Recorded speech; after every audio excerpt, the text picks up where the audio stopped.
Book TV. For the entire schedule, go to booktv.org. Up next, philosophers Slavoj Žižek and Bernard-Henri Lévy debate the parameters of tolerance and human rights. The event, hosted by the New York Public Library, is about 2 hours. Okay, let's set the stage for understanding the unrests and rebellion and revolts in the banlieue in the autumn of 2005 in Paris, as you magnificently do, Bernard-Henri Lévy, in your new book, Left in Dark Times. Since we are in a library, I would like to read very quickly a page from your book to also give people the flavor of your writing, to give people a sense of what you're trying to do. Since we are in a library, I also think it's not such a bad idea to read Victor Hugo. And this is from page 42 of your new book. I'm looking at the poem Victor Hugo wrote just after the insurgents burned the Tuileries Library, the same poem I gave Ségolène Royal at the beginning of her campaign. The poet is preaching to one of the arsonists. He accuses him, as we do today, of the unheard of crime of burning a cultural site. He shows him that the books he burned were the light of his soul, the torch itself that ought to guide him along the road to happiness and progress. The light was yours, he insists in the poem. The book was your liberator, your doctor, your guide, your guardian. And it was all that, all these priceless goods, these talismans, these flowers of the soul, which you've chosen to annihilate. But then he has the honesty to wonder about the arsonist's reaction. And what do we think he answers? I don't know how to read. Just a humble, I don't know how to read. Cutting off the wise man, the prophet, the man of the Enlightenment, who firmly believes that opening a school is tantamount to closing a prison, and who is reminded that he might have taught the arsonist to love the very books he's accusing him of profaning. This says it all. Why does this say it all, Bernard-Henri Lévy? First of all, my dear Paul, I want to make a little remark. I'm just arriving from Paris. I lost my luggage. I missed two planes. Wait a minute. Yeah. I am exhausted, but I'm so happy to be back at the New York Public Library for the fourth time. And I'm glad to be back and to see in this audience some familiar faces, some friends, old friends already, some people whom I don't know, who are the friends of Slavoj, some young students of Columbia, I understood, who have come. And I'm so moved, I will not quote everybody, but so moved to see here two of my friends, which might be some common friend, I suppose. First of all, Ayaan Hirsi Ali, this great lady, former member of Parliament of Netherlands, condemned to death just for the crime of having proclaimed the right to enter in Islam and to go out from Islam if one wants. Condemned to death for this. She is here tonight, and I really want to pay homage to her. I don't know where she is. And I want also to salute and to welcome another of my friends who has also a very special place in my recent book, who might be, in a sense, the real beginning of this new book. His history, the tragedy he lived, might be the beginning of the book I wrote there. It is my friend Salman Rushdie. I would like you to applaud him also.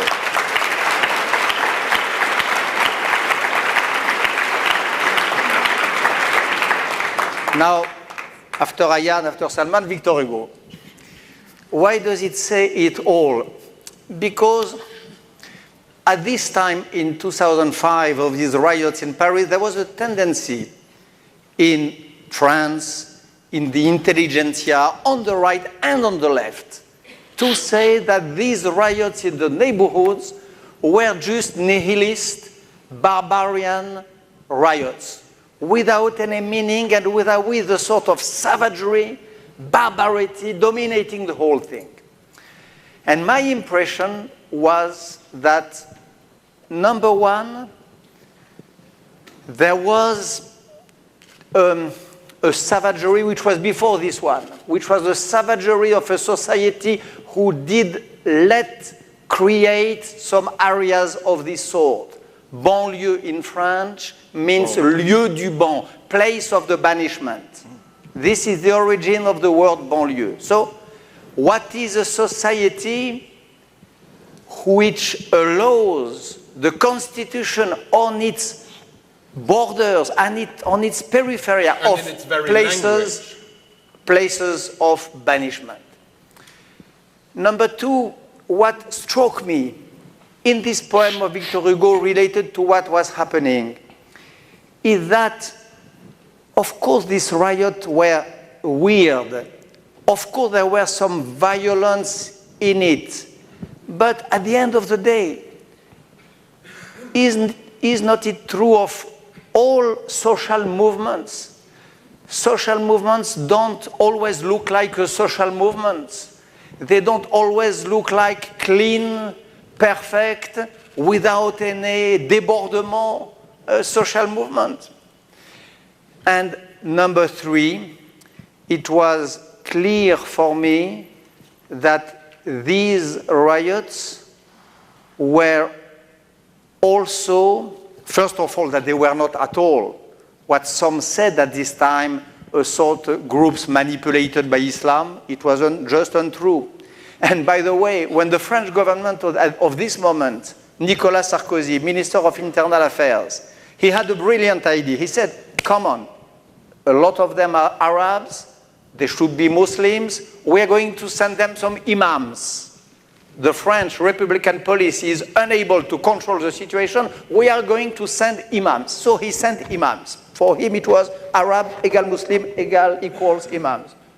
The youngsters in the riot just laughed at the imams and they told them, go away, we are not going to obey you more than the Republicans. So it was not an ethnic riot, it was not a Muslim movement, it was, on my point of view, as the rioter, the arsonist of Victor Hugo, a sort of demand of citizenship by people who were living in the lieu du ban, in the place of banishment of our bright cities. A demand of citizenship, nevertheless, Sarkozy, before sending in the imams, had also named these people in ways which were relatively derogatory, which were relatively negative.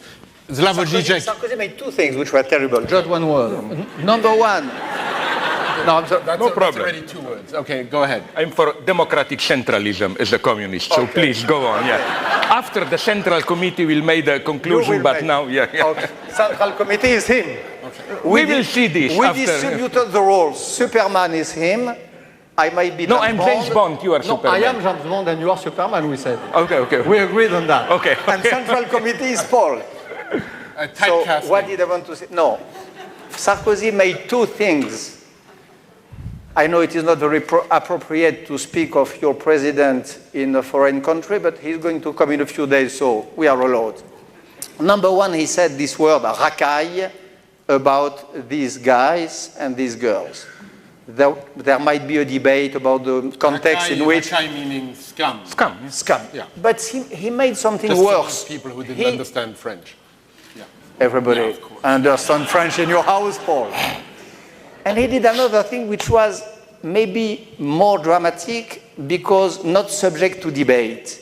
He and the Prime Minister of the time, Villepin, in agreement for once, decided to resurrect, to revive for the occasion, a law which had been invented in the beginning of the 60s, which had never been implemented since then, and which was a martial law of the time of the Algerian War. So the real act which really put the fire in the powder was that, to treat these arsonists demanding for citizenship, to treat them as their grandfathers were treated by the colonial power of the time of Algerian War. This is not often quoted, but it is a fact. The resurrection of this law of the Algerian War. And this was probably one of the important moments of these French weeks. Now, Superman. Thank you. I leave to you License to Kill, so as James Bond, and I go on. Okay, so what I want, first, let me say that although many of my friends were shocked, how can you talk with him, no? Traitor and so on. I nonetheless think that there are antagonisms, but as we may say as old Maoists, all our antagonisms are not antagonisms between people and the enemies of people. Some are within the people to be resolved through dialogue.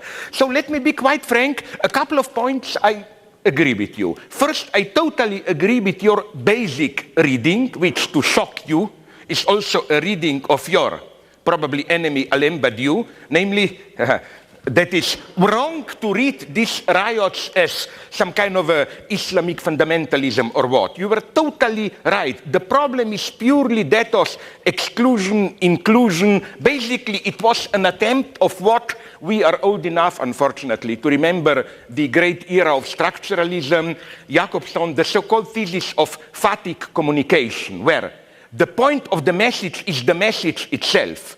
The message was, hey, we are here, we want to be included, or whatever. There was no deeper demand, but nonetheless, this makes me a little bit sad. It is as if, for me, maybe I'm wrong, you can correct me, this is for me like the last nail in the coffin of '68, in the sense of, after all those utopian projects, now you have just this zero-level protest. So, protest without a program. So, can I do something to transcribe to this briefly, where I see how could this have happened after '68, the limitation of '68? Is this the part where you disagree? No, here I think up to a point we would even agree. Don't be afraid, there will be disagreements at the end. I also want to read a poem. A beautiful poem. Okay. Short one, don't be afraid. Let me read it. Convert to my new faith, O crowd. I offer you what no one has had before. I offer you inclemency and wine. The one who won't have bread will be fed by the light of my sun. People, nothing is forbidden in my faith. There is loving and drinking and looking at the sun for as long as you want. And this Godhead forbids you nothing. Oh, obey my call, brothers, people, crowd. I hope you got the joke. The author of this poem is Radovan Karadzic, who is now in Hague. And I think there is, if we want to understand where we are today, all the cases of so-called fundamentalist violence, I think there is a very important message here, which is the utter stupidity of the usual sociological cliché, which says something like, you know, people have too much freedom today, we are in a society of choice where you have to choose everything, your sex and so on. So people feel insecure, they look for old values, firm coordinates, so they run back into some traditional system. I visited Belgrade in the early 90s, and by chance met in a cafeteria. It was a horrible encounter. Some people who probably were so-called ethnic slaughterers. And they gave me a lesson of my lifetime. They told me, no, are you crazy? They told me, no, it's modern democratic society, which is for us oppressive, over-regulated. They told me, as a man, you are not free. You see a beautiful woman, you cannot rape her. You cannot beat your wife. You cannot steal, you cannot kill an enemy, and so on. And they made it very clear to me that the experience of becoming a nationalist, was for them a kind of a perverted fake liberation. And to come back to the riots. Yeah. Yeah. Yeah. Paul wants fight and order. Fight and order. That is the program. Is that too much to ask for? To come back to which riots? To the riots of 2005.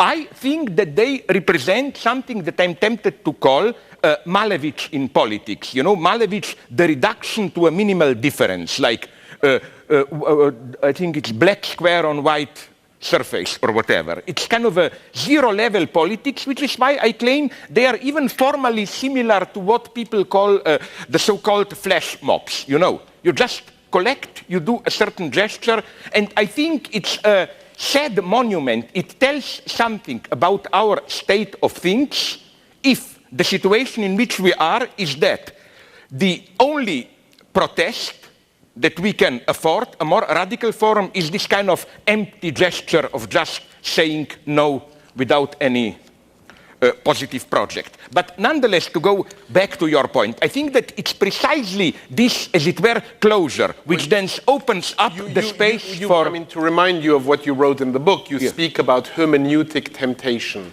the hermeneutic temptation to try to interpret the riots of 2005, and your interpretation is that everybody got it wrong. No, but I was basically paraphrasing what he was saying, which is that it's wrong to look at this as a specific group with specific demands and translate it into concrete demands like we want more, I don't know, education, social services or whatever. No, as we both know, the first thing these young people burned were their own mosques and community centers and so on and so on. So let's go backwards in time if we could, since we're celebrating in some form or fashion 40 years of May 68. Now you are moving back to my terrain, yeah. Okay, sorry, yeah. Sorry. No, please. No, you go on, yeah. I think it's a fair question to ask you both how you view the legacy of 1968, how you understand it, how retrospectively now you interpret it. Bernard, let's start with you. You write about it in that chapter that I quoted with Victor Hugo. In that chapter and in other chapters, there is a part of the book where I try to retrace the history of the intellectual history of my generation. And one of the important stages of this history is May 68. For me, May 68 is a very key, important, unique event for many reasons, for at least 2 or 3 reasons. Number one, it was the first time in May 68 where people said, the old Communist Party about the revolution always said, not here, not today, and not you. Not here, in Cuba, in China, in Soviet Union. Not today, tomorrow. The tomorrow which will sing. Not you, simple student, simple worker, but the Bolshevik party. May 68 was the first time, this was part of the uniqueness of the event, when a crowd of youngsters said, here, now, and us. Here in France. Now, at this very moment, without waiting anything. No tomorrow who sings. And us. Not the party, all of us. Number one. Number two, the originality of May 68 is that it was a sort of reversal in act of the old philosophy, political philosophy. It happens that a whole philosophical tradition can be reversed by an event. The old philosophical tradition said, ask the question of the relationship between those who govern and those who are governed. Should we reverse the relationship? Should we reform the relationship? Would the people who are governed take the place of those who govern? And so on and so on. This was the political question since Aristotle to Hegel, to the dialectical of the slave and the master. May 68, for me, was the first time during a few weeks when it was said, we want a world where there is the very relationship explodes. The very relationship is suppressed. A universe, a world of pure, to speak it again in the categories of the philosophy and of Spinoza, for example, a society where there will be no passivity, only activity, where everybody will be activity. Not everybody will be a master. Not everybody will be a chief, no. Everybody will be, Gilles Deleuze said, pure intensivity. Others would say pure affirmation, and so on. This was the second point. And the third point, on which maybe we shall disagree, Slavoj and I, is that it was also, I think, the grave and the burial of the, what would I say, of Marxism-Leninism, surely, of the proletarian thematic, probably also. May 68 was the first revolution or attempt of revolution which had, at the end of the day, nothing to do with le monde ouvrier, la classe ouvrière, the proletarian class. And you fought in the streets. Yes, but it was, first of all, it was the center of Paris. It was not, as today, the suburbs. The center of Paris, the Paris of Walter Benjamin and of Charles Baudelaire, who was in riots. It was the intellectual petite bourgeoisie. And it was, of course, some workers, the world of the unions, but precisely not the union, not the Communist Party, not the proletariat as it is embodied by the old institutions of before. The workers which were involved in May 68 were, for example, unemployed workers, or fired workers, or the part of the working class which was relied to, which looked like, which has something to do with this petite bourgeoisie intellectuelle. So a very strange event. And the proof of that is that the end of the movement of 68 came when, of course, the left, François Mitterrand and so on, whistled the end of the game, when the right, General de Gaulle, whistled also the end. But when the unions said, there was a very famous sentence at this time, il faut reprendre la révolution des mains tremblantes des étudiants. We have to take over the revolutionary dream from the shivering hands of the students.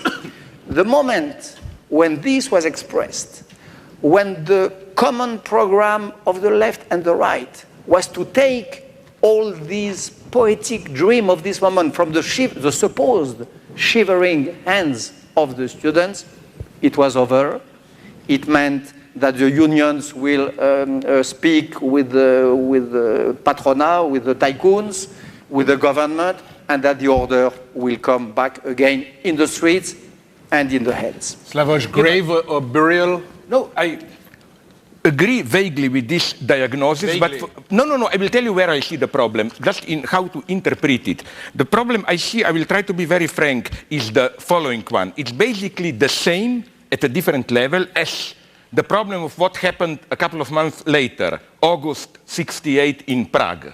The common place is, brutal Soviet invasion, the tanks crushed the spring of the Prague, crushed the hope of the Prague Spring. I claim the opposite. They saved the dream. In what sense? Let's be cynical and imagine the Soviet Union would not intervene in Prague.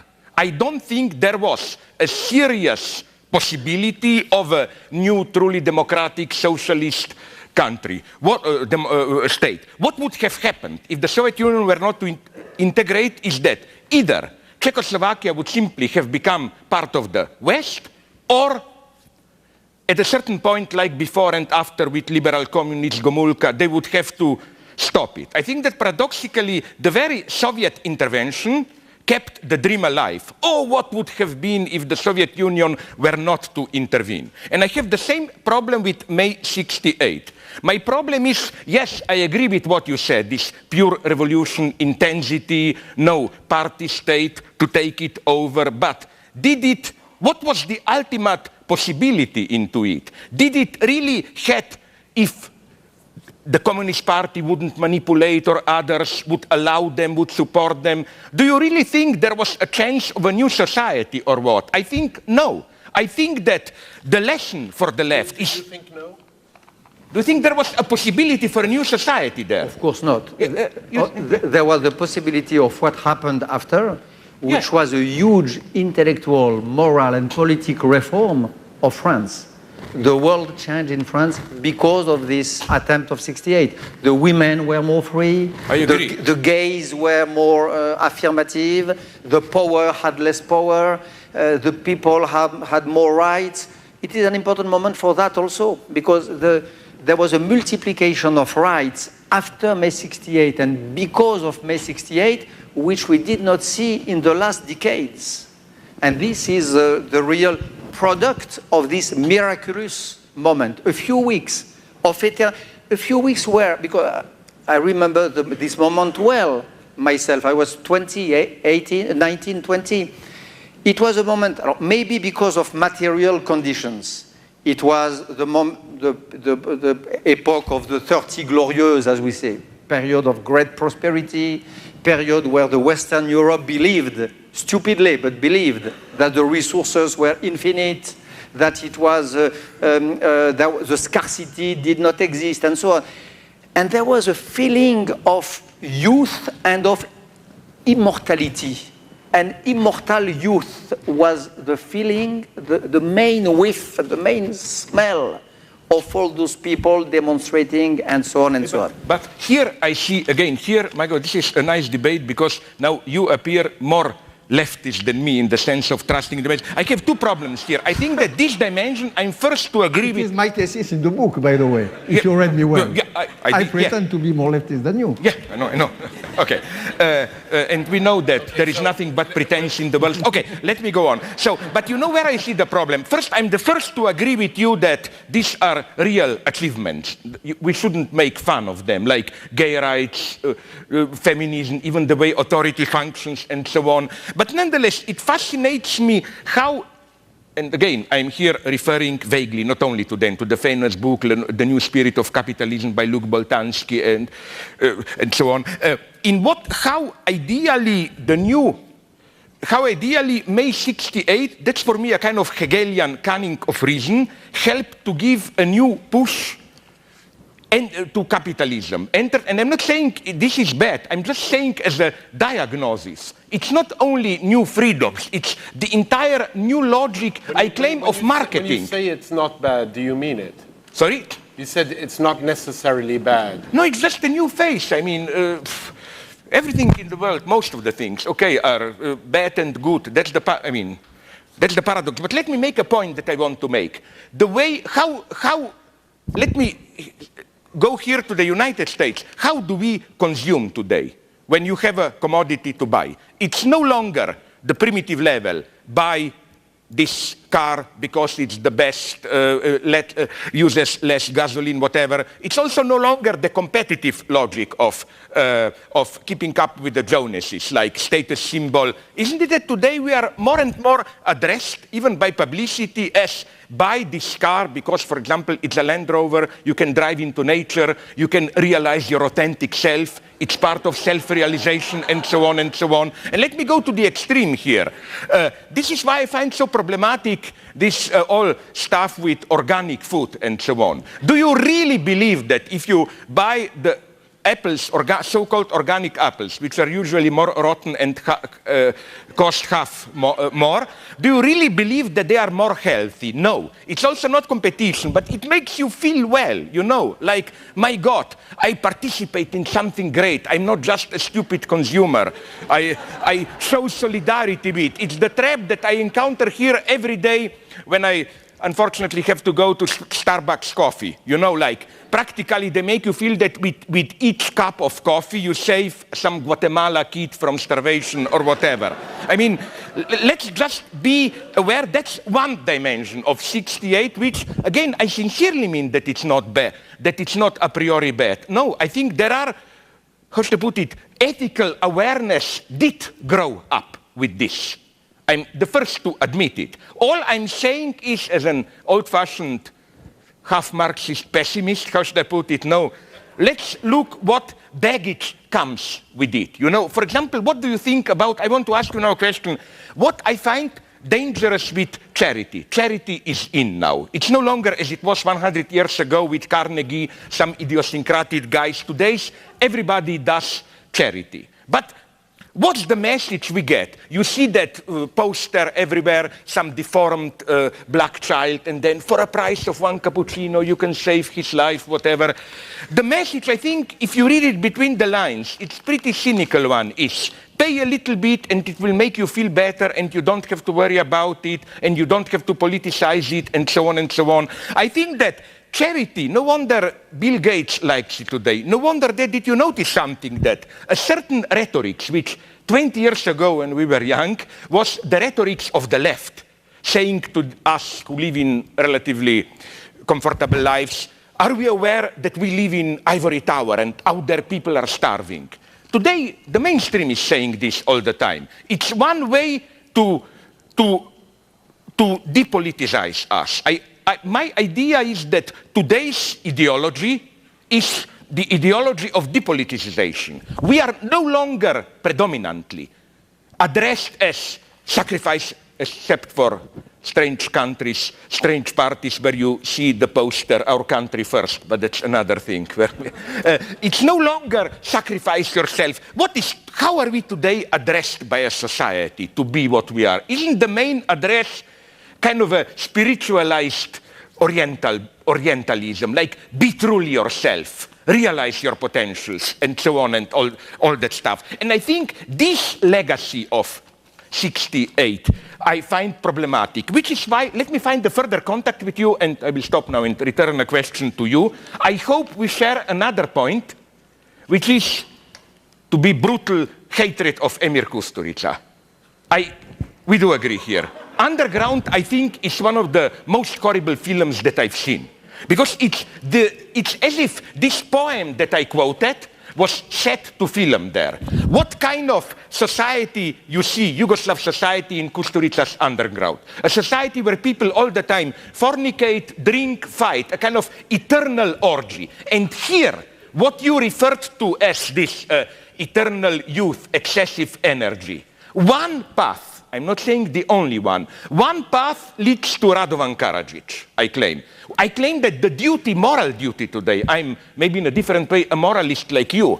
The moral duty today is precisely to problematize this, how should I call it, carnivalesque transgressive model. Order is bad, let's suspend the rules, let's have a free access and so on.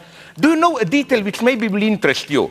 You know, he's more popular in France than here, how's the guy called, Mikhail Bakhtin, the great author of Theory of Carnival. You know that a Russian friend told me that now they discovered some private papers from the 30s when he was writing his book on François Rabelais. And you know what was his model of Carnival? Stalinist purges. That's the true Carnival. Today you are a member of Central Committee, tomorrow you are English spy, piece of shit, and so on. So I claim that there also is a legacy of, we have to see 68 in all its ambiguity. Strike back. Strike back. Strike back. No, my God.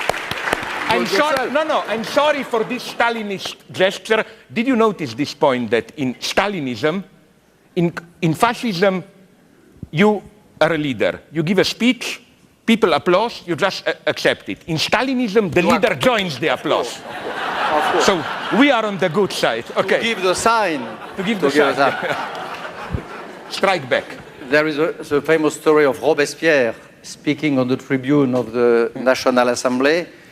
And he's looking at two MP in the balcony, and suddenly one seems frightened, shaken by fear. And his neighbor says, what is the matter? Are you shaken by fear? And he said, Robespierre is looking at me, he will believe I think something. So of course, have to applaud. That's it. No, to answer your two questions. Kusturica and the caritative, the charity. On Kusturica, strangely enough, this event is really an opening event of the season because everything is unpredictable for you. Just as I like it. Just as you like. I don't agree on Kusturica. About the man, of course, yes. Yeah. Of course. Not that I'm his enemy. I'm the enemy of nobody except Putin, Milosevic, Karadzic. But I think I am his enemy. But Underground is not a bad movie. It's not a bad movie. And I think that formally speaking, on the level of narrative and so on, I would not be so severe. And I would say that Kusturica is one of the cases, we have some writers like this, where the man is so more stupid than his work. You have Céline, you have a lot of writers who are stupid in the life and who make great books. Kusturica is that. Alas. No, better. I prefer that the man is less stupid than his work than the reverse. If Kusturica was brilliant and the movie was zero, it would be much worse. We have the good combination. About charity. Am I allowed to answer? For the time being, yes. Okay. You will whistle the end of the recreation as the Gaullist communist power in '68. About charity, I agree partly with you. Partly only because I think that nevertheless there is a sort of grandeur and a nobility in the charity and so on. All that makes that one is concerned by the other, all that can make that I am ashamed even 1 second of what is happening outside my private world is good. I really believe that. I really believe... This library wouldn't be here, quite frankly, if it weren't for Carnegie and charity. I think that there is a good use of the shame, un bon usage de la honte, of the scruple, of the shame in politics. And that to terrorize a little the people, even if it is at dinner time, even if it is between the soup and the cheese, even 5 minutes, is not so bad.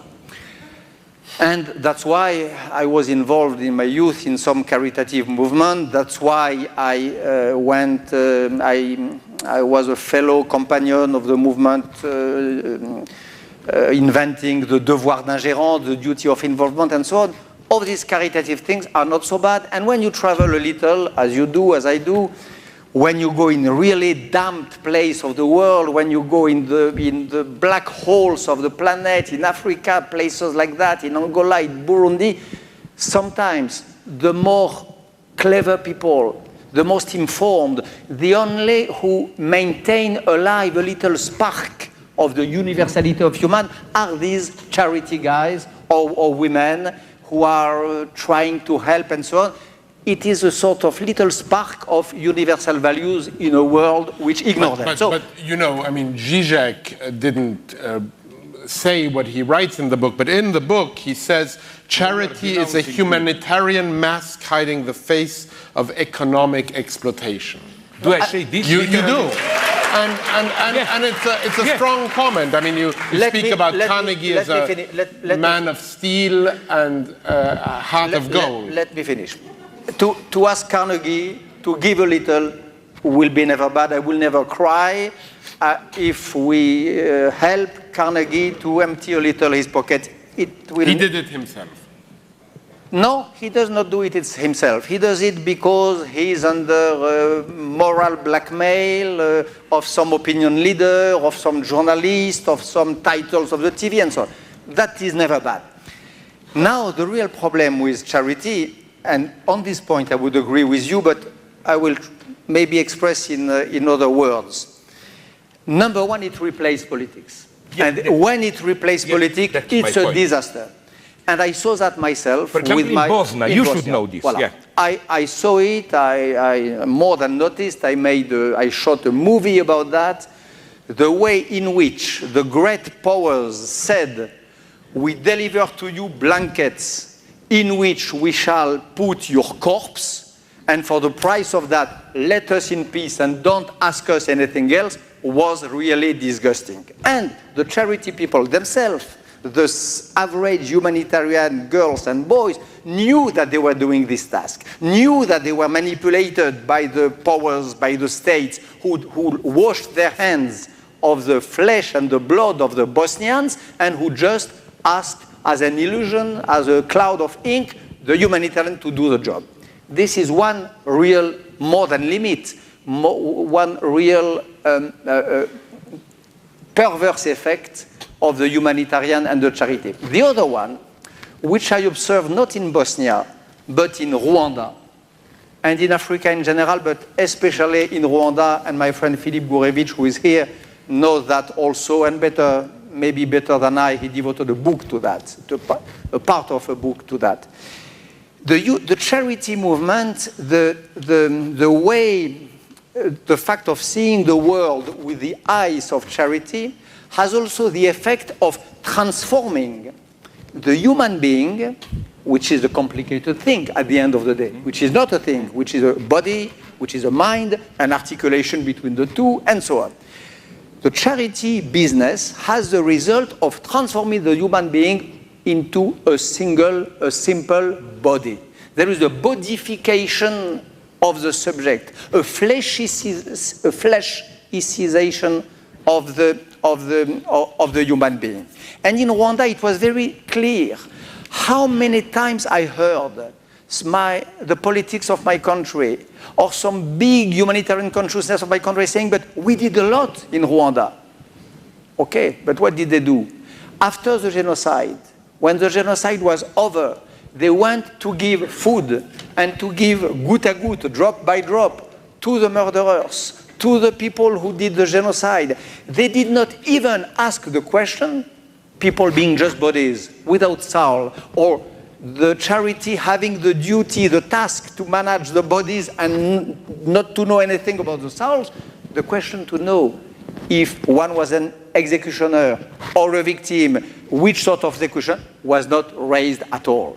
So this is the other perverse effect, terrible one, and I saw that again in Rwanda, but not only. In Rwanda it was caricatural, it is something terrible, and it might be, in this sort of case, one of the worst and most terrible form of despise of the other, and even of racism. You, black people from Rwanda, are just good to be fed, and shut up, your soul, your destiny, your political role in this tragedy, we don't want to know anything about that. Thank you for defending me, because you see, that's my point.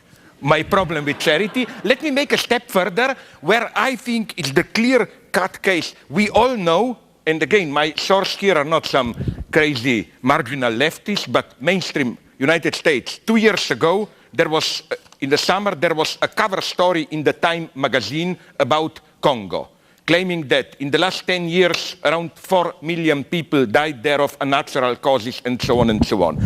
Of course, you can approach it in this patronizing way as a problem of charity mixed with despising the local military, because that's the refined form of racism. Poor Africans are good as victims in the sense of objects of charity.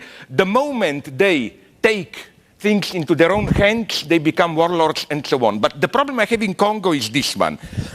We have there, what? A state which de facto, more or less, doesn't exist as a state. It's cut into local areas where local warlords, local armies rule, but what keeps all of it alive? Here, a little bit of Marxist analysis is helpful.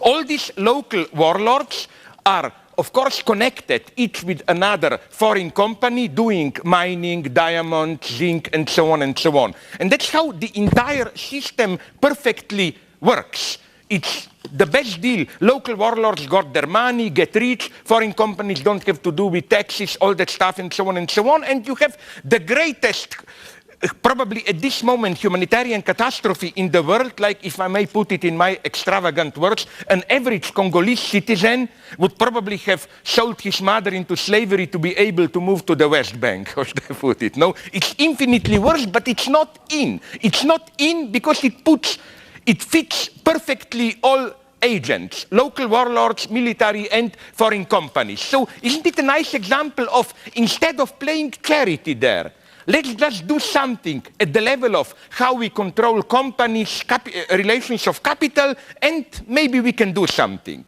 It's not basically a problem of charity, which is always also a problem then of implicitly treating others as, you know, we must teach them democracy and all that stuff. But since I mentioned West Bank, I propose, if we all agree, like Comrade Stalin says, I put this to the Central Committee. Shall we move to more difficult topic, since I mentioned West Bank? Where is the misunderstanding about Israel, Palestine, anti-Semitism today, and so on? Do you want to start with your statement, or? No, you are. Of course, misunderstanding between who and who. Maybe there is, you know, I'll tell you a nice story. You know, Wait for the story. The story. No, it's a very short story. It's one sentence. No, okay. Yeah. It's a haiku. It's a haiku. Know, at the end of Gone with the Wind, Red Butler says to the woman, Scarlett O'Hara, frankly, my dear, I don't give a damn. Like F 3 points off. In Japan, I was told, where they are very polite, you know how they translated this line when they subtitled the film? Something like, frankly, my dear, I think there is a slight misunderstanding between the two of us. So in this sense, maybe there is a slight misunderstanding. Maybe. I don't know what you think about that. As for myself, yeah. I think the same. I have the same opinion since, unfortunately, 40 years. It might even have been the first article I ever wrote in '69, 2 years after the War of the 6 Days. I believe in the solution of two states, a Palestinian state and an Israeli state, recognizing each other and living in peace. This is my position. I never moved from that. I think that you have some enemies of this solution in the Israeli society, but I think that you have also enemies and more enemies in the Arab world and in the Palestinian world, in the Palestinian camp, more enemies because you have today, but you had already since the beginning, inside the Palestinian people and the Palestinian leadership, a real split between some Democrats who really want a compromise, who really want a good divorce, a good political solution, a sharing of the earth, and some people who were the inheritors of a very well-known Arab leader called Husseini, the Grand Mufti of Jerusalem, who was a Nazi, who was in Berlin during the Second World War, who was very proud to have met Hitler, who went to Auschwitz and who said that he had never seen something more great than Auschwitz, and who was the mentor of some of the leaders of the Palestinian movement, including Yasser Arafat. So this part of the Palestinian leadership, of course, cannot believe in this political, reasonable, acceptable solution of a good divorce and a good sharing of the earth, because they do believe, before the existence of Israel, they already believed that the Jewish people here and elsewhere should be erased and exterminated. Okay, then let me enumerate maybe 2-3 points of where while basically agreeing with many things that you put, I would just shift the accent, maybe, if I can have now my 3-4 minutes, and then I'm looking at you as my superego. Okay. First, I agree with you unconditionally that there should be no compromise with anti-Semitism, in the sense that I totally reject those so-called leftists who claim, you know, Arabs are, they don't say it, but they mean it, Arabs are primitive, so we should excuse them if they sound sometimes anti-Semitic, they suffered so much under Israeli occupation, and so on and so on. Yes, ruthlessly, no compromise here. But my but is the following one. Now comes the problematic thesis. Would you agree with it or not? When I visited a couple of times Israel, I encountered in the way some of the Israeli establishment criticizes those Jews who have doubts about the politics of the state of Israel, I couldn't not have noticed it, that they criticize them in how do they construct those Jews who are not fully Zionist. I'm sorry to tell you, there is only one historical analogy. They categorize them in exactly the same way as 100 years ago, at that point of the beginning of the early 20th century, anti-Semitism in Europe, local nation states dismissed the Jews. The idea is, you appear to be one of us Jews, but you are not really one of us, you are ruthless, and so on. And a proof, a shocking proof, I defy you to visit it, this is an extreme point of this development. There is a website which shocked me pretty much. It's called www.masada.com. It has a list of 4,000 Jews who are designated at this site as shit, la merda. Shit, which then they interpret self-hating Israel terrorizing Jews. It's horrible list. Each of them is as evil a photography as possible, evil blah, blah, blah. And my first idea was, my God, did these guys hire an old Nazi to do this? So I see your nervosity. Let me just finish the thought. You know where my problem started? When something unnatural happened in this country, my big basic hypothesis is that if ever there is a group which should be by its nature anti-Semitic, is American Christian fundamentalists. It's in their nature to be anti-Semitic. So how is it, my God, that all of a sudden now, did you notice, they fanatically support the Zionist project? I think because they sympathize with what runs against a certain aspect of being Jewish. Let me finish with a joke. Wonderful caricature recently in Austria, making fun, you know, of the usual defense of Jewish establishments, which say, of course, you can criticize Israel as much as you want, but don't misuse the critique of Israel, state of Israel, for anti-Semitic purposes. This caricature shows two big, fat, Nazi-looking Austrians. One shows to the other an article and says, look, yet another example of how a totally justified anti-Semitism is brutally misused for an unfair critique of the state of Israel, and so on. No?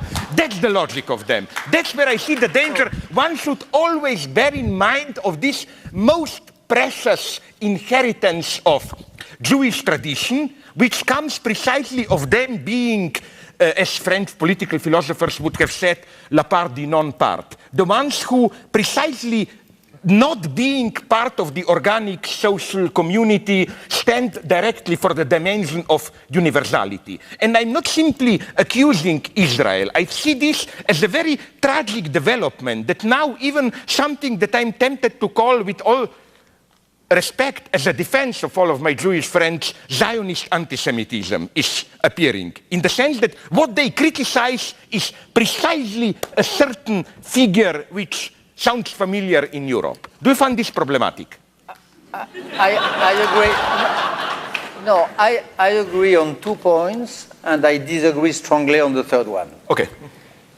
The American neo-Christians, the nature of their support to Israel, I am like you, I am suspicious. As a friend of Israel, as a very devoted friend of Israel, I know that Israel has so many support, so, okay. When I often say to my friend in Tel Aviv or in Jerusalem, take the support, but keep the gun under the pillow. Because they are probably not the most sincere friends that you can have. And the friendship based on a misunderstanding is not a true one. And you know on what point this friendship is based. The neo-Christian American just want an Israel clean, ready, and in peace for the landing of the Messiah of the last days. Exactly. As Ahmadinejad, who asks the streets of Tehran to be enlarged because in a few minutes the last imam, the hidden imam is going to arrive and we have to make big avenues like Baron Haussmann in Paris. You have exactly the same in a way. some American Christians who say Israel has to be in order of march for the day of the return of the Messiah. On this, I agree. They are strange friends, and I would advise to be very careful about that, Israel and my friends of Israel. I agree also, I more than agree, I'm glad to hear that in your voice, that of course no compromise with anti-Semitism whatsoever, and I even feel that in this way which some have, to ask some accounts to all countries in the world about their past Nazism. We ask Germany to be accountable of their Nazism. We ask Italy to be accountable, to tell us about, to bear the sorrow, to make the mourning of their fascism. We ask it to France, except the Arabs. They are, for some so-called liberals, for some people of left in dark times, the only one who should not be accountable of, who should not be asked about, who should not be helped to go out also of the nightmare of Nazism is the Arabs. And this is unbearable, and this supposes, yes, a sort of racism. They are not really responsible, they are not really political subjects, and we do not have to have the same exigences, the same demands toward them that toward civilized people. This is disgusting for them. And I know, again, a lot of people, intellectuals, average citizens in many Arab countries who say that, who say, why should we be the only one treated as children who should not be bothered too much about their past fascism because it is going to make us mad. It's unacceptable. About Israel and the birth of Zionist anti-Semitism, I think, my dear Slavoj, maybe on this point, maybe you don't know enough Israel. Maybe you don't know enough Israel because probably this exists. You have stupid people everywhere. You have an extreme right everywhere, and also in Israel. You have also a great rabbi who said a few years ago that the Shoah, the Holocaust, was the punishment. Was the punishment for crimes committed by the most innocent people of the whole history, which were the poor Jews of Eastern Europe and so on and so on. So you have stupid guys in Israel too. And you have also, this you are right, you have a real movement which is called the Canaan movement. People who do believe that there is no other destiny for a Jew than to be down-rooted solidly in the earth and in the race, the blood of the ancestors, and who are against any solution, diaspora and so on, and who would say that the values of diaspora are bad values, corrupted, and so on. It is true, but I think really it is a tiny, tiny minority. And the proof of that is that Israel is the only country in the world, I don't know so many, where you have, not only in the society, but in the political debate, and not only in the political debate, but in the parliament, you have some people who are officially, whose program is anti-Zionism. You have some members of parliament who are anti-Zionism. It is as if we had in France some members of parliament who were in favor of the destruction of France, in favor of the illegitimacy of France. You have that at the Knesset. You have some member of parliament who say that. You have some political parties of extreme left. You have an Arab party who do really believe that Zionism is a mistake, that the creation of Israel is a mistake. And not only they are tolerated, but they are members of the debate. And I say extreme leftist movement, and I say an Arab party, but not only. You have also, in a great part of Jerusalem, which is called Mea Shearim, which is a place vibrant of faith and of creed and of spirituality. The people there, the men in black, who are completely devoted to the Torah, to the study and so on, they don't recognize Israel. They are like the Amish in America. They do believe that Israel is a mistake, that they are here only because they are closer to the sky, but they don't recognize this state and so on. So a state which admits in its cities, in its political institution, in the core of the debate, the denial of its very essence, is a country which does not look like the caricature which was offered to you by the friends you met. So I make you a proposal, seriously. Let's go together in Israel, and I will show you another face of the country. No, but I'm okay. No, but I often go to Israel. But then let me make you another proposal. Okay. Do you agree to go with me to West Bank then? No. Wait a minute. To see, because that's what is for me missing in your book, you know? First, let me make it clear. I don't buy these stupid stories, you know, Israelis are the new Nazis and, you know, this standard story. Yeah, maybe they suffered a little bit, the Jews in the World War II, but what they were doing, what Nazis were doing to them, they are now doing to the Arabs. I don't buy that. But nonetheless, it's very instructive to visit the West Bank and to observe what my source here is not some crazy left-winger, it's Tony Blair.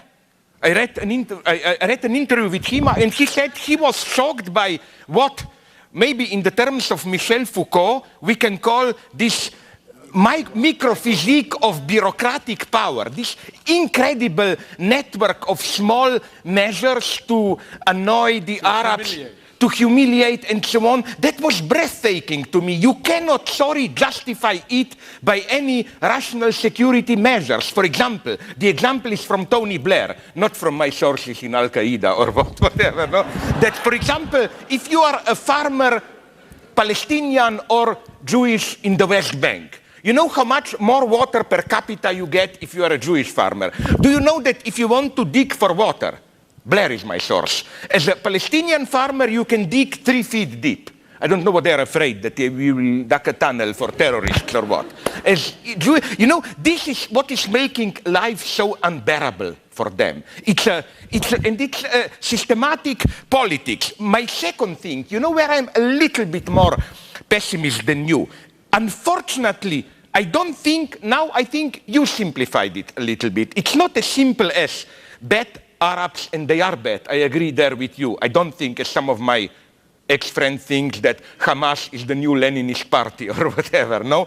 But you don't have, on the one hand, Hamas, on the other hand, some more secular, democratic, blah, blah, blah. First, I claim that there is a long-standing catastrophe of Western politics there. Do you know, again, my source is New York Times here, do you know that till 5-6 years ago, that's what I read in New York Times, the state of Israel, or maybe now it's 7-8 years ago, was supporting financially Hamas because they wanted to weaken Arafat, divide and rule, and so on. What the catastrophe for me is that some time ago, don't ask me when, I hope we agree here, the West made, it started in Afghanistan and elsewhere, a fateful wrong decision claiming that religious fundamentalists are better than the secular left. And we are all paying a terrible, terrible price for that. I would, what I propose to both of you is that I go on these journeys with you. But what I would like to say now is that let's move away from Israel for a moment, come back to it. Islamofascism. I want Islamofascism. No, I don't want it. I want to debate it. No, very sincere. Can I make it a short point, please? Then I will ask you a question. What I like in your idea of Islamofascism is to politicize it. Islamic fundamentalism is to, my God, we are not talking about a spiritual movement. We are talking of a violent political movement. So let's at least use some political term. Okay. I find, nonetheless, 2 things problematic. First one, then let's call it simply fascism. You know, if we talk about Islamofascism, would you agree to call Mussolini or Hitler Christofascism or what?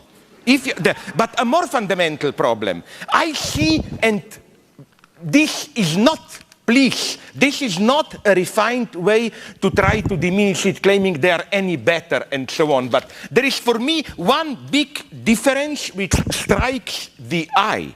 For the Nazis and European fascists, the dangerous Jew was not the Jew with a state. was the stateless Jew who was like, you know, microbe spreading. It's great, but is there a question? Yes, the question is, don't you find this big difference that for the old Nazis, the enemy is the stateless Jew who penetrates everywhere, which is why the Nazis, before they decided on Holocaust, they even supported the idea of the state of Israel, just to have the Jews then together out of us. While, whatever you say, except for some madmen, for the majority of Arabs, the problem is, on the contrary, the Jewish state. They don't mind if the Jews are wandering around. Just don't give them land and state. It's, for me, an important opposition. No, you don't think it's... I don't think so. No, okay. No, because I listen carefully what Hassan Nasrallah, the leader of Hezbollah, says. He gave many interviews where he said precisely the contrary. My enemies are not only the Jews living in Israel, but they are the Jews living out of Israel. I know that before the creation of Israel, you had an Arab Nazism, an Arab fascism, who said exactly what Hitler said. I hate the Jews as a virus, microbe infiltrating everywhere.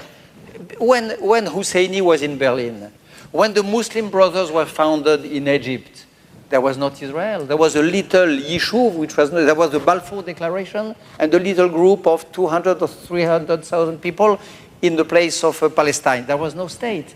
And the anti-Semitism was rabbinic also in the Arab world. So I think that an anti-Semite has a peculiarity. He really hates Jews in any form. When they have a state, he hates the state. When they don't have the state, he hates them stateless. And when they have both a state and where they are dispersed, spread, he hates the two. And he tries to fight the two. This is really the peculiarity of this strange and weird hatred. It hates Jews in all forms. Should I call the Mussolini Cristiano-fascism and Hitler? Why not? I would, but then let's be precise. I could call Mussolini a Latin fascism. I could call Hitler a pagan fascism. Yes, why not? A pagan fascism. Hitler, it was not a Christian fascism. The Nazism was also an anti-Christian movement, as you know. The project of Hitler was to build a sort of new national church of the Third Reich and so on. Hitler was the new ager ahead of his time, I claim. Of course. So we have to, why not, to precise, and I'm ready to make the precision in each case. The only thing I ask is to relieve this sort of strange extraterritoriality and fear which size us when the moment comes to characterize and to denounce, for the sake of the Muslims themselves, the fascism which enrages parts of the Muslim world. I agree. Let me take back the power.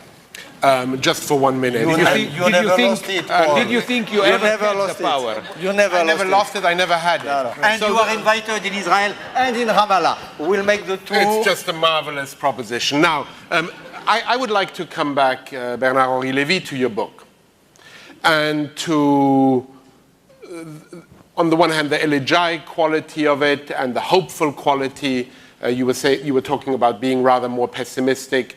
You, in some way, and maybe you can start by relating this famous phone call you got from Sarkozy, you are in some way telling us that it still makes sense to be a man on the left. You have this one line that you quote from Arago, "I am irreducibly a man of the left, and if that expression makes you laugh, you're nothing but a buffoon." And in some way, I would like you to explore with us, to unpack for us, what it means for you to still, in this day and age, be a man on the left, if it makes any sense really to differentiate left and right quite as much as you do, and to speak, generally speaking, of your hope for a left. Number one, yes, I think that we have to. It's a duty. If not, there is no politics and maybe no society any longer. We have to distinguish the right and the left. We have to feed all that can make debates. The cities, the societies where there is no longer political debates, which could be the dream of some, and maybe of Sarkozy, I think that they are mature for the worst, which is for dictatorship. So I do believe, of course, I do believe that you have to have a right, you have to have a left.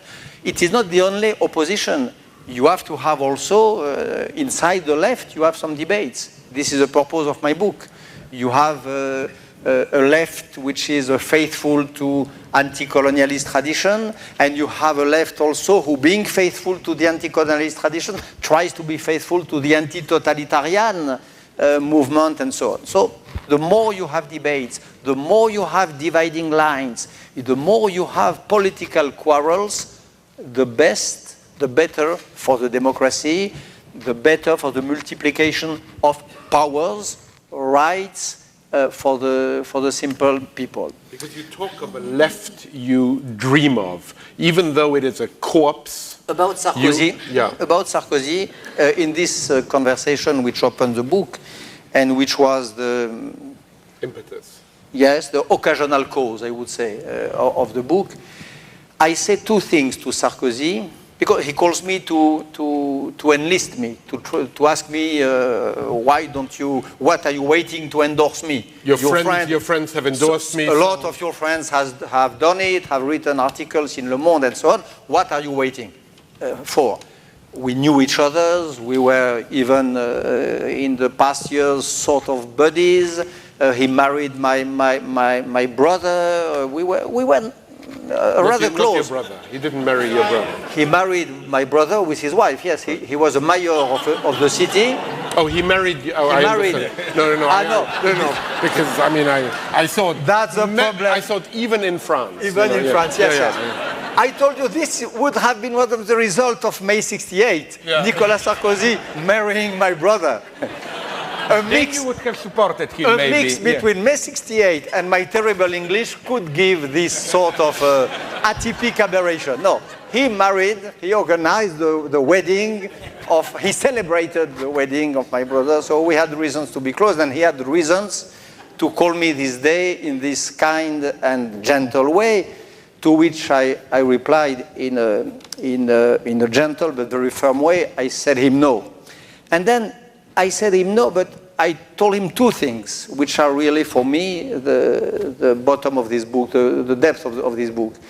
I told him that as an intellectual, as a writer, as a citizen, as everybody, I think that we have two duties. We have a duty of faithfulness, and we have a duty of unfaithfulness. We have a duty to be faithful to our tradition, to our intellectual family, to the patterns, the models, which molded each of us. And for me, my family is that. My father was a former fighter in the Spanish War. I was bred in the idea that the left was better than the right, that there was a part of dream there which knew no equivalent on the right, and so on. So I was faithful to that. And I told him also, and this is the real spark of the book, that a duty of faithfulness is worth nothing if it is not accompanied by a duty of unfaithfulness, which means when your family turns back to what you believe to be the justice, the truth, and so on, then you have to be unfaithful to your family, then you have to contest, to fight against, but from inside your family. And when I see so many leftists in my country today, who in name of anti-imperialism, for example, accept some crimes, who in name of anti-colonialism, because Sudan is a former colony, refuse to condemn what is happening in Darfur, because condemning what is happening in Darfur would mean to reproduce the old argument of the colonial time. When I see some of them, leftists, in the name of tolerance, in the name of the idea that each opinion is equal to everyone, refuse to condemn those who condemn to death Ayaan Hirsi Ali because it is an opinion. They say You have some leftists today, some liberals in France who say it is Ayaan Hirsi Ali has an opinion, which is a provocative one, which consists in saying that Islam is a bad thing and that she wants to go out. Provocative means that it provokes another opinion, which consists in banning her, and not only banning, but prosecuting, and not only prosecuting, but condemning her to death. So when I see that in the left, I do believe that I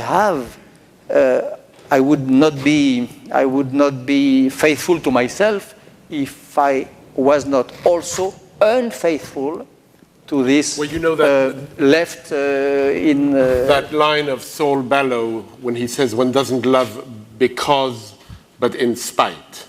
In some ways, you remain faithful to the left. I remain faithful to the left, yes, in spite, but not only in spite. I do believe, I think that there is an emergency to explain to the left, for example, that tolerance is good, but secularism is good too. It is urgent to say to the left that even if America supports Darfur, Darfur remains a cause that they have to support. I think that it is urgent to say to the left that even when it is said in a leftist rhetoric, anti-Semitism is unbearable, and so on. So not only in spite. I think that the battle has to be waged inside the left, which is in a terrible state in Europe and also in America. And this battle has to be waged, and that is why I wrote this book. I think for you, Slavoj, remaining faithful to the left, if indeed you are, means something slightly different. Yeah, it means crazy, and if you allow me to explain it briefly why, in some sense, I still consider myself a communist. Why? When we talk about the left today, for me, in a somewhat simplified way, the problem is Fukuyama or not. That is to say, in the same sense as 30, 40 years ago, we were dreaming about socialism with a human face, what most of the left today, so-called third way left and so on, effectively strives after is global capitalism with a human face. A little bit more tolerance, more this, more that, and so on. Against this, I still believe what? First, and I cannot emphasize this strongly enough, I accept all your points about anti-Semitism and so on, but on one point I insist. The conflict which is presented to us by the media and so on as the main conflict between tolerant, democratic, openness, whatever, human rights and fundamentalism, this conflict with which we are bombarded is not the true conflict. It's in some sense a false conflict. Something is missing with in the equation between liberal democracy, let's call it vaguely, and fundamental. I think that both poles are here caught into each other, are part of the same self-propelling movement. What is missing is the left. And I here follow Walter Benjamin, who said that if I accept your designation of fundamentalism as fascism, that every fascism is a sign of a failed revolution. That's to say, it's easy to mock, oh, the left is over, it died. Yes, that's why we have what we have today. Second thing, the next question. Now I will be here very rational, not in any way pathetic. I know, I'm open here. My God, maybe liberal capitalism works. I'm the first to admit that, let's be frank, that probably no society in human history, large group, there was no society, in entire human history where such a large number of people lived such a relatively comfortable, safe and free lives as they did in Western Europe in the last 50, 60 years. One has to admit it. But I see dark spots, dangers on the horizon. And now I come to the crucial question. To put it in these bombastic old Marxist terms, are there antagonisms visible which I think it will not be able to solve them with the means of global capitalism we have it today? I think there are. A, ecology. I know market works, wonders, and so on. But I claim there is... not these days. The risks are too high. B, biogenetics. Even Fukuyama, as we know, he changed his position. He admits now that the biogenetic prospect ruins his notion of the end of history. Then we have the problem of intellectual property. I claim intellectual property is a notion which, in the long term, it will not be able to include it into private property. It cannot. There is something in intellectual property which is, as it were, in its nature communist. It resists private property. And the last point, new walls everywhere, new forms of apartheid, and so on and so on. It is as if, ironically, the truth of globalization is not just the Berlin Wall fell. Berlin Wall fell, but now we have new walls all around. And again, I don't have any naivety here. I'm not saying, oh, there will be a new Leninist party. No, that story is definitely over. I agree with you. But why communism? Because, A, all these problems that I indicated, ecology, intellectual property, and so on, are problems of commons, of something which is the shared substance of our life. And in ecology it's clear, some kind of new form of collective activity, but I totally agree with you, nothing to do with Communist Party state or whatever. That story is over. Will have to be invented. If not, if the system as it is will go on and on and on, then I think something will be going on which I fear very much. What in some of my books I called a soft revolution. We are not even aware of how slowly things are already regressing at a level of ethical standards even. For example, do you agree with this? When friends tell me, why such a fuss about Guantanamo, torturing? But isn't it clear that in China they torture infinitely more? I say, absolutely, I agree. I am not a hypocrite here. What matters to me is surface appearances. Don't you find it... what worries me is that 20, 30 years ago, if somebody were to advocate publicly torture, he or she would have been dismissed as an idiot. Like, you don't even have to argue. It would have been the same as to argue about rape. I would be very worried if I were to live in a society where one would have to argue all the time that one shouldn't rape women, how should I put it, no? And it's not only the fact that we talk about torture in this way, and numerous other facts point towards something which I find a little bit worrisome. And here, in a strange way, I find some contacts with you when you attack false notions of tolerance and so on. The problem is how a certain way of false, politically correct tolerance is how tolerance overlaps with new forms of oppression, paradoxically, with new forms of censorships and so on and so on.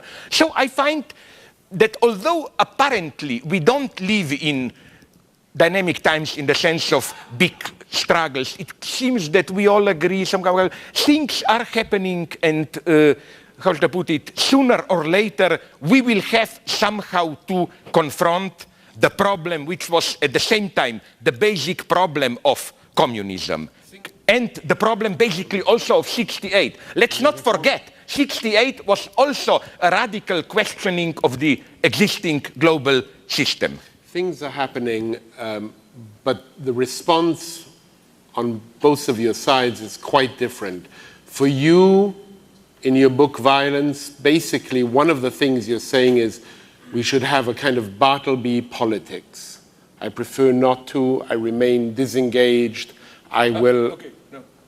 I talk too much. If you want first, because I would love to explain this, but then I monopolize... No. And in your case, there is no doubt whether it's Malraux or Sartre or other people who matter to you today, l'engagement, ça continue. You continue to believe in a world that you confront yourself with, and that by knowing it you will try in some form or another to change it. You say in the book Violence, I don't have time now to read those passages, but basically sometimes there's an urgency for us to act. Let's stay out of it. No. I will ask Bernard. But then don't ask me, my God. Okay. Ask what? I reply to Slavoj, or what is your question? Yeah. My question is that for you, engagement is still paramount. I will reply to Slavoj first, and I will go But I to didn't your say question. anything. To what do you reply? Okay, sorry. You said a lot of things before. Yeah, before, sorry. Yeah. Yes, you asked me About torture, about Guantanamo. I do agree 100%. And for me, when I wrote American Vertigo a few years ago, one of the most shocking things through which I went during my journey and my journey among intellectuals was the fact that there was a debate about torture.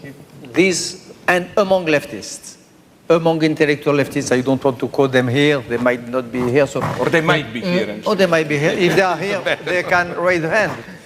But the resurgence in America of a debate on the question of under which circumstances torture should be tolerated, the ticking bomb theory, if there is a bomb ticking somewhere and that if you can spare some thousands of lives, would you not accept torture, and so on.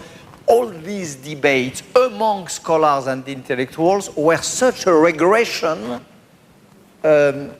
related to just the text of Albert Camus about torture, saying that torture is in every case unacceptable. So on this, I agree. If communism means, this I'm surprised, if communism means just that we have some things in common, that we have a common world to take care of, like ecology and so on, if communism is just that, then I am a communist too. And It means a little bit more. and that's what you said. If communism is that, if it means that we are living again a strange time, which is also a regression regarding to our youth, where nations are building borders more and more constraining, when a world where the sense of internationalism is withdrawing and so on, I agree with that. And for me, one of the most despairing characteristics of this time is, for example, the dream of internationalism, the dream of cosmopolitanism, the dream of a world where, of course, there will be some borders, but some borders which are made to be respected and to be crossed. This dream is fading more and more because of sovereignism, as we say in Europe, because of nationalism, as it is said in other parts of the world, and so on. So against that, I would love more commonality, a world more in common, and if that is communism, I take it. About fundamentalism and liberalism, then we don't agree at all. I'm ready to accept, of course, that liberalism produces some monsters, produces some horrors, and produces some chaos, and we know it yesterday and today in this very place. We saw how liberalism at the Bush sauce, at the cut tax sauce and so on, can produce nearly disaster, okay? Fannie and Freddie and Merrill Lynch, blah, blah, blah, all that is the product of a certain liberalism, and it might lead this society to chaos, of course. Nevertheless, I think that there is a great difference with fundamentalism, which is that I do believe that America will correct that.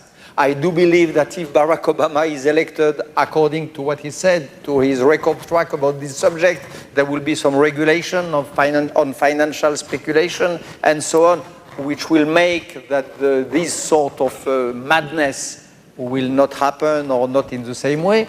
The fundamentalist societies are societies closed on themselves, based on humiliation, and humiliation in particular against this part of humanity which we saw in our youth the liberation of, which are the women. The fundamentalism, the thing which is unforgivable, the political fundamentalism, is the status of the women. A world where half of the humanity has to veil his face, a world where half of the humanity is considered not to be a real human being, but a living provocation, a world where you are a tool to reproduce the species, the human gender, and not a normal human being, is a world which is deeply, on moral grounds, corrupted, and this cannot be accepted and cannot be compared to the mistakes and even to the crimes of liberalism. I totally agree. My problem is only the following one. Let's take today's fundamentalism. Where does it come from? We all know, and I hope we agree, today's fundamentalism has nothing to do with some ancient traditions, even when it has the form of returning to an ancient tradition. It's something which is generated by today's global capitalist process. No, it depends, no. Why? Where did that come from? Sorry, but where? Okay, it's a reaction to it. Of course it's a reaction to it. Yes, okay, a reaction to it, it's already not the same sort of causality. Okay, a reaction to the capitalism, maybe. So, for this reason, you think that what we should? What I think is that you cannot really fight fundamentally. My problem is not. I don't want to do any kind of a compromise in the sense of no fundamental. You know, I'm not this pseudo-Hegelian dialectician. I hope none of us is. Who says, on the one hand, fundamentalism, too much community. On the other hand, liberalism, too much individualism. So let's strike the proper measure. No, what I'm saying is that liberalism is not enough to fight fundamentalism. It always gets caught into liberalism, as it were, generates it, cannot stand of its own, for theoretical reasons, for other reasons, and so on. Slavoj, there are many reasons of the fundamentalism. There are, of course, these reasons you say. But isn't fundamentalism? Did you read the wonderful book of Kai-Chu that fundamental? How is he called? The philosopher of Al Qaeda, who was studying in America, Said Qutb, I think. Yeah, you know him, no, the big guy. Okay. Isn't it absolutely clear that he was shocked by what he saw in it's a reaction to liberalism, only in this sense? But he was shocked by what? He was shocked by the freedom. Yeah, yeah. He was shocked by the free speech. Yeah. He was shocked by the face of the women in the street. So should we suppress the face of the women in the street in order to help them not to react and not to be fundamentalist? I think there is another way. No, because what he says, what this sort of guys say is that Mohammed Atta said that we have the confession of his roommate in Hamburg, who says exactly that. Mohammed Atta, the man who was on the World Trade Center, was shocked to see these girls with mini skirts, was shocked to see this free speech in cafes and so on in Berlin, was shocked by this atmosphere of corruption in the great city. And that's why he became a terrorist. So, two ways of reacting to that. First way, we have to suppress big cities. We have to imprison our women, not to provoke the reaction of Mohammed Atta. I think it is not the right way to do. The other way to do is to say that the free speech, the equality between men and women, the human rights in general are values which can be generalized, universalized, without breaking the balance, the cultural ecology of this or that country. We can imagine, and we have to imagine, and this is the demand of all the Democrats of the Arab countries. We have to imagine, for example, Arab countries, but not only, also in Asia, who remain what they are, who remain faithful to the best of their culture, who remain faithful to the best of their tradition, and who add to that the equality between men and women, who add to that the fact of not killing the gays because they are gay, who add to that the freedom of press. We had this debate in Europe 20 years ago. In France, 20 years ago, we had some people, some great thinkers, some real philosophers who said, don't touch the death penalty in France. If you touch the death penalty, read Hegel, read Kant, Immanuel Kant, read all the big minds, Beccaria and so on, you will destroy the state. The whole system holds by you the key of the death penalty. If you suppress the key, everything will fall into ruins.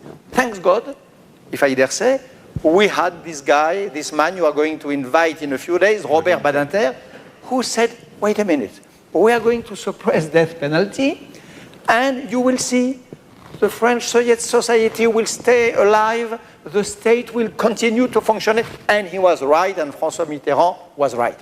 1 century ago, 2 centuries ago, you had people in France who said, if you accept the right to mock God, if you accept the right to blaspheme, if you accept the right to go out of Christianity, it is the end of the world. And people thought that so much that people like Chevalier de la Barre, defended by Voltaire, was tortured, cut into pieces because he refused to take off his hat on a procession of priests. These people said, if you accept this way of being irreligious, if you accept the secularism, it is the end of the world. At the end of the day, the secularism triumphed in France. You have the right to mock God. You have the right to say that you don't believe in God. You have the right to say that, to make some cartoons about Islam and about Christianity. And the real faithful to Islam, the real worshippers of Christianity remain. Maybe they are offended, but the society works like this. The same can and should happen in the rest of the world. There is no reason to accept the moral blackmail of those who tell us, if you impose us the equality between men and women, if you impose us the right to mock God, our societies will be destroyed and will explode. So the real point is, should we universalize or not the human rights? Or should we, under the pretext that there are European values coming from the Western world and so on, not do it? I think that we have to do it, and that it is what the average silent majority of this country are waiting for us. Not surprised. No, here, not surprised. Finally, we came to a disagreement. Yeah. I think this solution doesn't work. It's utopia. What? This is the true utopia. I give you 2 minutes. Sorry? I give you. No. I give you 4 minutes. Yeah. Go ahead. Okay, let me be as short as possible. First, I think that, okay, I don't have time to go it, I would need half an hour, but I think that when you said there is, of course, we shouldn't abandon feminine equality and so on and so on. But the whole point is what to do. I think the standard predominant liberal answer, inclusive your formula, doesn't work. Fundamentalism is a false, pathological, socially pathological, sorry, oh my God. Now you want me wired for, yeah. I think that fundamentalism is which is why I think that fundamentalism will not disappear. My God, you think you praise this country when this country is now in the verge of a catastrophe. Where do you see this liberalism? You will have Sarah Palin as a president. And now I come to the weakness of liberalism. You will have her exploiting precisely the weaknesses of the left. What are her advantages? First, I claim the left is paying the price, for its total ignorance of the working class. The United States multiculturalist left, they don't like the working class. So you have now the first dude, Todd Palin, blah, blah, blah. They want that. B, our common friend, I think, Jacqueline Miller, wrote a nice comment, maybe you read it in Le Point, where he made another wonderful, simple point, that Sarah Palin is a new type of women politician. It's no longer the old type, which was, to use somewhat descriptively naive terms, more phallic than men themselves, like Margaret Thatcher, Indira Gandhi. We may be women, but we are tougher than, and so on. No, she fully displays her femininity and so on. Isn't this an incredible paradox, that the Republicans took over what was supposed to be the democratic ideal and so on and so on? Things are, of course, more complicated here, because I think that there are many paradoxes here. The main one is this one. When Republicans say change, we stand for change. Of course, the message between the lines is like, plus ça change, plus ça reste le même, no? We will do the necessary changes to make it sure that nothing will really change, as it is clear from their program. But what I fear something, and I here share your fears. They, of course, are probably cynics and consciously manipulate with it. Like, to use the famous lipstick metaphor, McCain is Bush with lipstick of no bullshitting and so on and so on. It's the same politics. What I'm afraid of is, as we are both aware, words are never only words. So what I'm afraid, it's not that they are cheating, but that they are not cheating. That they will really change something. And I don't like to think what they will change, how should I put it. But to go back to your point, you see, that's my simple problem. Yes, liberalism, of course I am for everything there, what you said. My God, of course. My point is only that there is something, a flaw in liberal project which generates fundamentalism. I don't have time to develop it now. It's not even very original. And my problem is the same as yours. Of course, I don't want the fundamentalists to fill in this gap. I totally agree with you. That's where we need the left. Liberalist legacy, for which both of us care. What you said, my God, automatically, I admit it, equality of sexes, no racism, blah, blah, blah, can only be... But everywhere. Absolutely everywhere. No, absolutely everywhere. Wait a minute. I am not any kind of cultural relativist and so on. I wrote even a treaty, here we agree, against tolerance, against the falsity of tolerance, against how today we tend to mystify and use the term tolerance to justify moral indifference and so on, like racism. Did you notice, this is where and I hope I will now awaken some of your old Marxism if I say this. You need to be, don't be afraid. When we take over, you will not go to Gulag. Just 2 years of re-education camp would be good for you. So, the beginning of re-education. Didn't you find it strange how today, when we talk about racism, it's automatically a question of tolerance? But as we old leftists know, read Martin Luther King.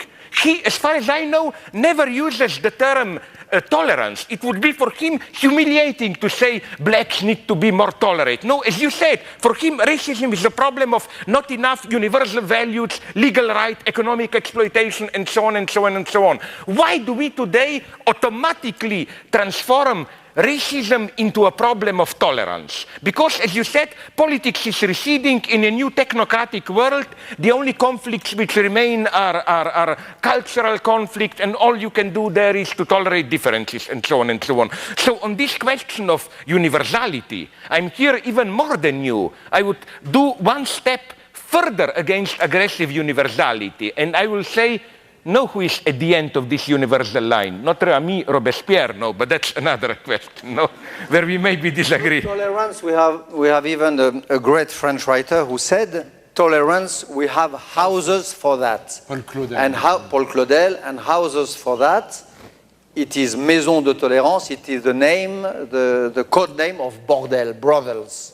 So Paul Claudel said, tolerance, common, we have houses for that. You and him, Paul Claudel is, I love him. His Coufontaine trilogy is my favorite piece of French drama. Paul Claudel, who, by the way, in 1941, I quote that in a chapter of the book, evokes the Nazism, evokes this sort of barbarity taking birth in the heart of Europe, and says it is a sort of Islamic fundamentalism. Very strangely enough, 41 in his diary.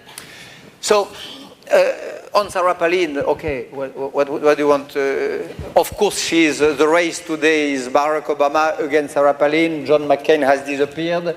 There is not even a candidacy, John McCain. It is Sarah Palin against Barack Obama, and we have just to hope that this does not turn to the catastrophe. The real point of disagreement is nevertheless about liberalism. I do believe that you can turn it the way you want.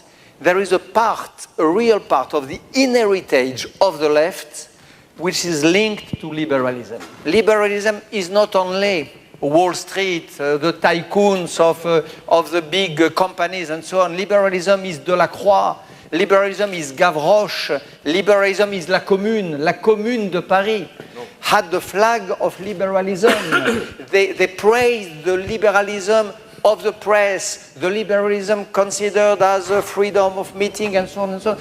liberalism belongs to the tradition, to the inheritage, to the wealth of the left. And what I see today, really, and it is this despairing tendency on the left in Europe and in America to drop flat the inheritage, to leave the liberalism to the right and to the tycoon of Wall Street. And this is very strange because the same leftists, for example, when they come to the question of nation, they say, we have not to abandon the question of nation. Nation does not belong to the right. We should wage the battle. Okay, why not? Sometimes about the flag, they say, we have to wage the battle of the flag. Okay, strangely enough, they don't do the same about liberalism. They quit the field. They abandon the fight. And this, for me, is one of the worst symptomatic signs of the period in which we live. This amputation of the progressive camp, of the liberal camp in America and in France, of this whole part of its heritage, is mysterious and dramatic and deserves at least a reflection. Not strangely enough, might I say, not strangely enough, all the questions I got here have been amply covered in this conversation. But this evening is a disaster, by the way. Really? You hoped a fight and a quarrel, and you had not so much. I believe in failure. Slavoj, you want to say something very quickly? You have 60 seconds. Really quickly, yes. First, maybe at the level of facts, I don't quite follow your diagnosis because, for example, let's take here concretely in the United States, maybe I should take you a tour to the United States, another one, what here presents itself as a radical left. Yeah, a radical, politically correct left. It's, for me, strictly a radicalized liberalism. What is political correctness? It's not a certain kind, false, I even tend to agree with you, liberalism brought to extreme. So maybe, of course it's true at the level of some debates, but basically I think that the left, on the contrary, perceives itself as a radicalization of liberalism, and even worse, it's a kind of a totally depoliticized liberalism. And I hope we agree here, where I oppose today's predominant American academic left is that instead of politics, we get legalism and moralizing. It's moralizing, horror, racism, and so on, and then legalism and the proper place for political action is disappearing. Very briefly, I will stop there. As to your point of engagement and so on, no, I'm also very engaged and so on. What I only mean is the following thing, and if you read closely my book, I put it in this way. First, isn't it that often there is a false engagement in the sense that, okay, in what sense? Let me tell you a short story, don't be afraid. What happened to me in my psychoanalysis? As you can imagine, I talked all the time. It wasn't successful. Yeah, I talked all the time. Successful. Why? Because I was afraid that if I stop talking for a second, the analyst may ask me a truly pertinent question. I have been feeling this all evening. Yes. So I feel like your analyst. Often what we intellectuals engage in, all these protest activities and so on, are, as it was very well described already by George Orwell in the late 30s. He said the left, the British liberal, official socialist left, talks so much about change as a superstitious item. Let's talk about it so that nothing will really change, how to put it. All I'm saying is that sometimes when, with your apparent, even critical activity, you keep things going on, the truly subversive thing is not to be violent, to do nothing. And that's what I say in the book. That maybe it's a very modest proposal. Maybe I'm much more modest than I appear here. Do we really know where we are today? Do we even have a good theory about what goes on? But your reaction is not to step back. No, to step back into thinking. We need to think. My reaction is not to step back. And what I see, and which is maybe a common point, and for myself, the origin of this book is a general step back in our societies. Step back on the question of liberalism. There was a time when the left believed that it could be faithful to equality and to freedom at the same time. Today, you have more and more people on the left who say, equality, yes, freedom, we leave it to the right. This is a step back. Step back of the question of the women, of the question of the feminism. It was a huge, one of the most important conquest, victory of the last 40 years. This equality in France, in America, political correctness means also in America the fact that you have not the right to mock a woman as you had in the old time, in the old Southern or Gaulois way in France. This is a real acquisition of this time. It is a step back. You have more and more liberals who say, okay, women, freedom, and so on. It depends where, it depends what is the origin. The right is not the same according to the place where you are born and the place where you live. And number three, another step back, which frightens me, which is a step back regarding another conquest, another great victory of the past generation, which was the dream of a world, as I said before, where the borders will be less heavy, where the internationalization of the minds and of the body will be more real. This was May 68, when the people of Paris screamed, 20 years after the Second World War, we are all German Jews. There was the word Jew, but there was also the word German. 20 years after the war, the people of Paris said, we are all German. So there was a sense of crossing the borders, of building a real fraternity, which was part of the project of the left. Today, we see the contrary. We see nationalisms, sovereignism, republicanism opposed to democratism, and so on. And that's why you wrote the book. Which is also a step back. So these steps back are not his, are not mine, but are a real concern, and it is a reason to involve, at least for me. But just one sentence. My God, this is purely linguistic misunderstanding. When I thought about step back, I didn't mean step back as a regression, but step back as step back and think. We don't know, we don't have even a clear theory what is going on today. That's all I wanted to say.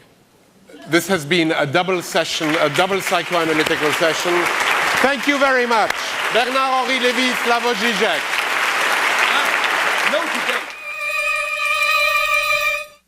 Bernard-Henri Levy is the author of several books, including Barbarism with a Human Face and American Vertigo.